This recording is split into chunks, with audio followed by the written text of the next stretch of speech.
to show another aspect of the musician's guide, the keyboard exercises.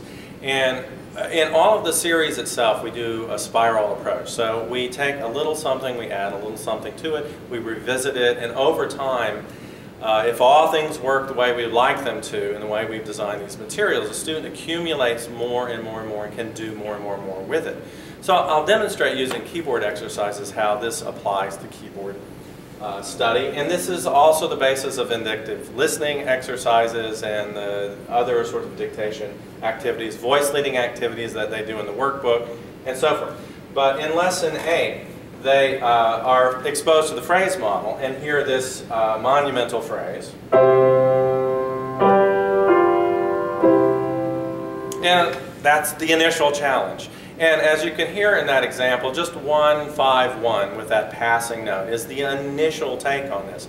And they memorize this, and they're able to play this at a keyboard, they're able to sing the parts. From singing the parts, realize in voice leading on a piece of paper how these should work as a cohesive unit of tonal music, and so forth. And once they've mastered that, you know, it's a matter of flipping the page in the book. And in the second part of this lesson, where the cadential 6/4 is introduced, what they hear is the same voice leading, except that change of bass creates that strong beat dissonance that characterizes the cadential 6/4. So they pick up this idea that there's this metric emphasis of the onset of that chord, and yet the parts fundamentally stay the same. That's a twisting of the knob in that regard. When we go a little bit later into the keyboard, into Lesson 9, it's the same music again, except you'll notice the introduction of a predominant chord.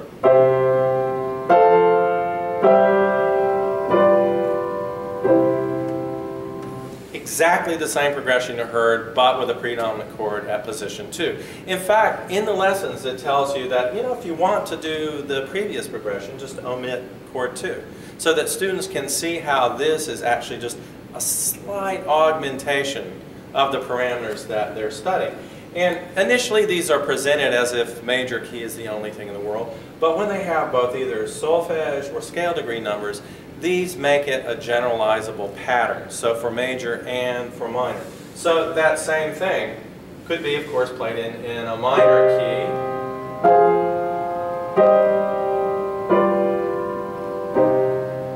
And introducing exactly the same thing. Some teachers may find it a little bit startling that in this same place we actually have a lesson that they don't use initially in this place, but that includes the Neapolitan chord. Well, why? Well, it's obvious, because it's the same voice leading. There's only the change of the accidental. So if they can play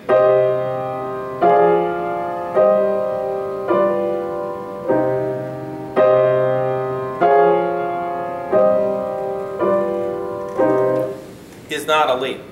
So to put it here, although they don't initially do the second part of this lesson, when they come back and review later, or prior to going to graduate school, they actually see how these things are actually logically connected over time, and how the simplicity of the pattern is changed incrementally, only ever so slightly. And that makes it so much easier for students to understand. You know, we realize that not everyone would have the opportunity to have people in a keyboard lab to do these things, although that would really be ideal. I'm fortunate I'm able to do this with my students in my classes.